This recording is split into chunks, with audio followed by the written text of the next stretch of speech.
Hey everyone, Ben Coomber Radio, episode number 210. Flying into the 200s now. So this is a quick Monday show again. I've got a question from a user. We're going to get straight into the topic and no messing about and obviously try and help. So I've got a question from Ian. Ian said, "Hi Ben, how are you? Ben, I've recently found your podcast. Really enjoy the info you provide, and due to this, I thought I would send in a question.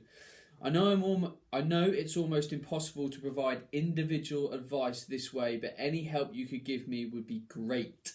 I'm 41, 5'11", and weigh 81 kilos with a body fat percentage of around 14%. I lift 4 times a week and have a decent diet. On training days, I'm eating around 3,000 calories with a good amount of carbs, brown rice, oats, sweet potatoes, etc., and plenty of protein. On non-training days, I'm eating around 2,800 calories, and my only carbs come from vegetables and the rest coming from protein and healthy fats. I don't consume any sugar.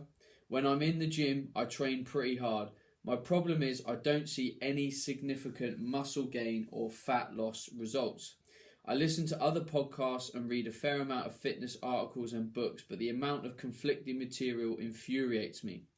At 40 plus, I read I should focus on heavier weight, lower reps, and not train to failure. Others say it should be higher volume, lower weights. I have experimented with diet now and then, but my body composition always seems to stay the same. I mainly train at night from 7 p.m. to 8:30 p.m. and then go to sleep around 10:30 so that I can try and get my 8 hours sleep.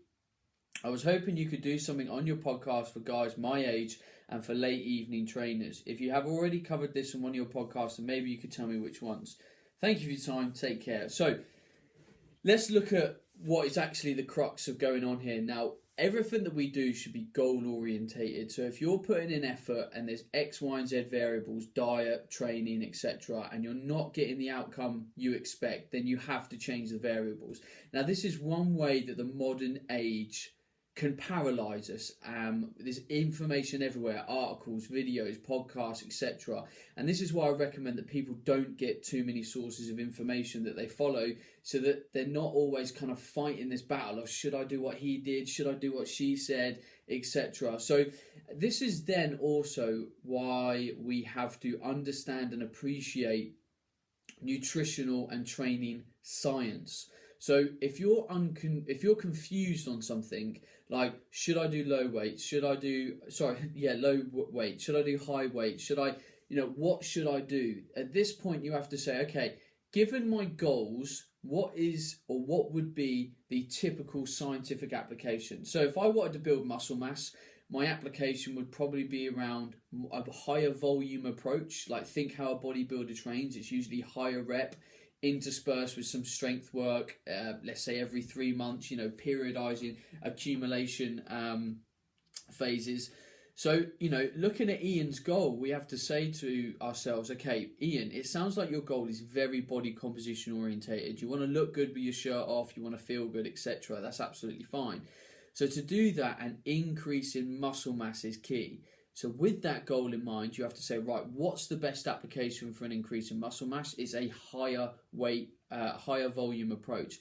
Now, bearing in mind your age, which means that there's potential to put more stress on your joints. Your joints have already been through a fair amount of wear and tear. I would probably argue that high weight, low rep training is not going to be good because that's going to put more stress on the joint. It's more overall weight and load. So for me, that would not be ideal. So I would be doing a higher rep approach. You'll also be putting the body through more stress. You'll get a bit more kind of metabolic upregulation. You'll probably improve your metabolism a little bit.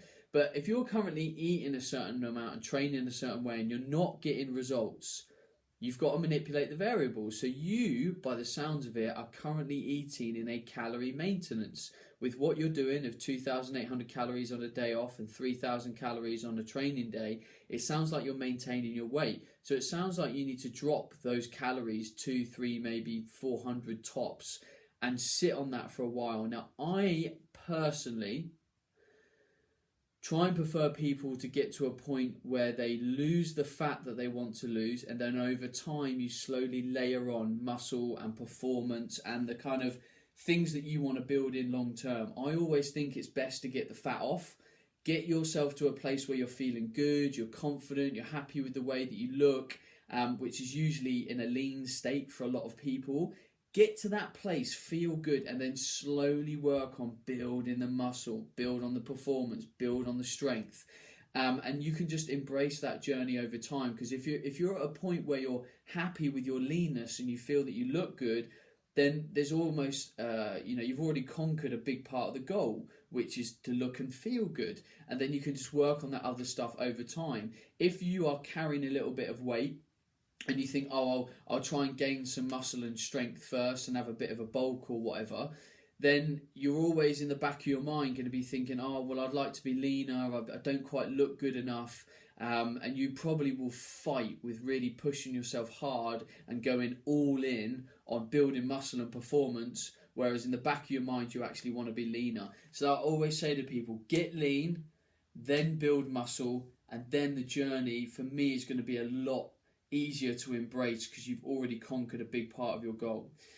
So calorie manipulation is obviously very important. You've already got your protein in a good place, so it sounds to me that the calories just need to drop down for you to lose fat. Then you build them back up again to start looking at your performance, etc. Because you're old as well, this is something I would do. I would probably go and get a coach for a little while. Make sure that you're not doing anything wrong. Make sure that you're able to activate muscles well. Like, I'll give you an example. My quads, hamstrings, like my upper leg, I found it quite hard to develop in previous years. Now, I've worked really hard to now open up my hips, get my core engaged, get my legs working properly. And I can actually now, like when I squat, I use my legs rather than a bit of my legs and a load of my back. So actually being biomechanically sound and being able to activate muscle tissue correctly and muscles in the appropriate ranges is really, really important. So I'd maybe invest a little bit of coaching time, ideally with a really good personal trainer or strength and conditioning coach, someone that knows the movement and the body really well and can look to advise you on lengthening as well as strengthening as well. I think that would really pay some dividends. It sounds like you're really bought into this process. So investing in a little bit more knowledge, like some personal one-to-one guidance, I think would be really beneficial for you. Right, that's it. There's the advice for today. It's Monday, quick episode. It's a very exciting day. It's the 1st of August. The Body Type Nutrition Online Foundation Academy, our online nutrition course, launches today. So we're busy and very excited with that. If you're an individual that would like to improve their knowledge, like you might be like Ian, you might be thinking, right, I want to know more about calories, I want to know more about macronutrients, about manipulating the variables, what do I do with weight loss, weight gain, how do I coach myself, what about supplements, all this stuff. We talk about that. That is the Body Type Nutrition Foundation Academy. Just go to bodytypenutrition.co.uk, click on the Academy tab, explore it. We're starting this week. We'll give you a couple of days to get a few last people on board that want to be on board, and then we're locked in for the 2 months of education before that group of people will transfer into the Practical Academy, which is a year-long course that is for the geeks. Right, that's it. That's me out. Ben Coomber, I'm done. Have an awesome week and take care. Hey everyone, Ben Coomber Radio, episode number 209. So it's been a while since we've talked to anyone that is across the pond, and